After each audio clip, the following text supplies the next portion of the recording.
Hey guys, ఈరోజు బెండకాయ మజ్జిగ పులుసుని ఎలా తయారు చేయాలో చూద్దాం. దానికోసం స్టవ్ పైన కడాయి ఉంచి కొద్దిగా ఆయిల్ వేసుకొని పోపు గింజలు వేసి వేయించాలి.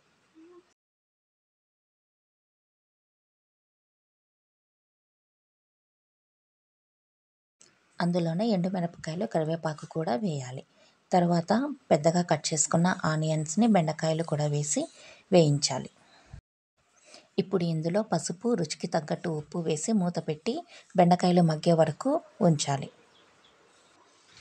బెండకాయలు బాగా మగ్గాక స్టవ్ ఆఫ్ చేసి బాగా చల్లారనివ్వాలి. బెండకాయలు పూర్తిగా చల్లారాక ఆల్రెడీ చిలికి రెడీగా ఉంచుకున్న మజ్జిగను వేసి కలుపుకోవాలి. ఒకసారి టేస్ట్ని చెక్ చేసుకొని ఉప్పు ఇంకా అవసరమైతే వేసుకోవాలి. అంతే, ఎంతో సింపుల్గా బెండకాయ మజ్జిగ చారు రెడీ.